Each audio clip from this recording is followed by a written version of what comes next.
Just like Patrick Dempsey, who plays the oh-so Dr. McDreamy on Grey's Anatomy, I too grew up in Maine.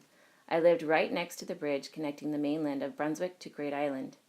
Although living off a well dictated that our bathroom practices followed the if it's yellow, let it mellow, if it's brown, flush it down rule, the idea that there could ever be a shortage of water never crossed my mind because in my world it wasn't possible.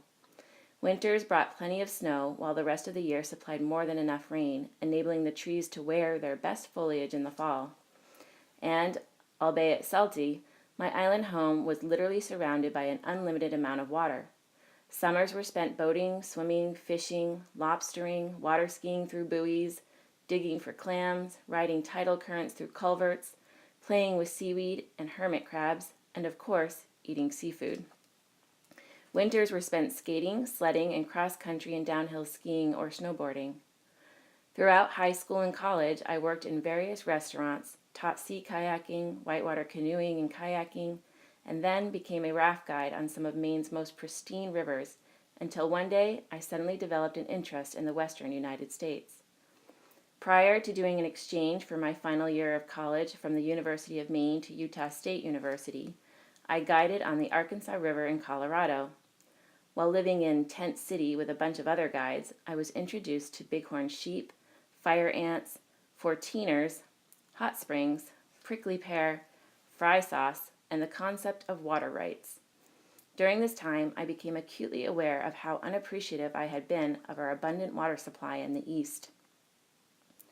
After fishing myself a husband from the river while teaching a whitewater kayaking class for Utah State, he and I spent a year traveling through much of Western Europe, throughout all of Central America, and to numerous places in the United States.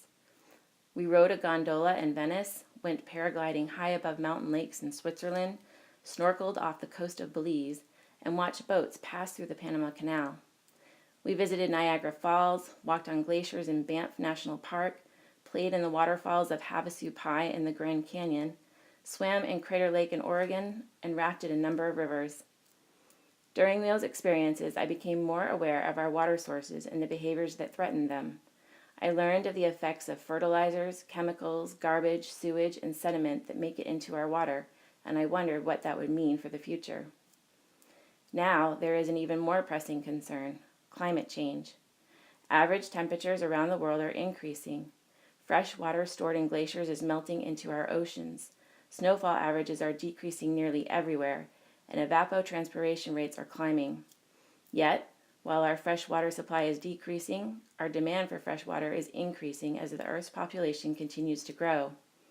Since 1941, Los Angeles has been diverting water from tributaries that feed into Mono Lake, one of the oldest lakes in North America, creating a toxic lake that killed nearly everything in it. Since 1930, Colorado cities east of the Continental Divide have been diverting 60% of the headland waters that feed into the Colorado River from Rocky Mountain National Park. For 17 years, the Colorado River didn't even make it to the Gulf of California because all of its water was diverted for use along the way. After an agreement in 2015 between the U.S. and Mexico, the flow was restored to a level that allowed it to once again reach its destination. But Colorado has begun new projects that will divert an additional 20% of the river's headwaters towards Denver, once again compromising the fate of the Colorado River.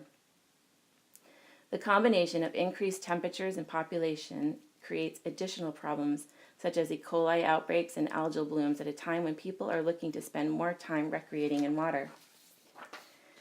When I began teaching oceanography at Rocky Mountain High School, I knew that the ocean was facing a number of challenges, but I did not realize how bad things had gotten. The increase in carbon dioxide in the air is causing the atmosphere as well as the ocean to increase in temperature. As the glaciers melt, not only will ocean levels rise, but the salinity of the oceans will change. When combined with an increase in temperature, the ocean currents that direct the world's climate will also change. Although the ocean absorbs any extra carbon dioxide from the atmosphere, doing so increases the acidity of the ocean, which literally dissolves the calcium-based shells of mollusks as well as any coral. Increased temperature and pH levels are occurring at such a rapid rate that many marine organisms are unable to adapt and whole ecosystems are suffering. In 2017, it was announced that the Great Barrier Reef off the coast of Australia was officially dying, while phytoplankton, which help recycle carbon and create at least half of the oxygen we breathe, have declined at least 40% since 1998. Garbage that makes it into the ocean is collecting in gyres and creating huge garbage patches of unknown volume. Marine organisms are dying after being covered in oil from spills, being caught in garbage, or ingesting plastics. Add the destructive effects of current fishing techniques, overfishing, bycatch issues, and shark finning practices to this list, and one can only wonder how much more the world can handle. I enjoy doing a number of things with my 4 kids, but often find myself wondering if they will be able to do the same with their children. Something needs to change soon, because although the world can survive without us, we cannot survive without the world. But all is not yet lost. Knowledge is indeed power, and many who are aware of our current situation are doing what they can to hopefully turn the tides. Yes, pun was intended.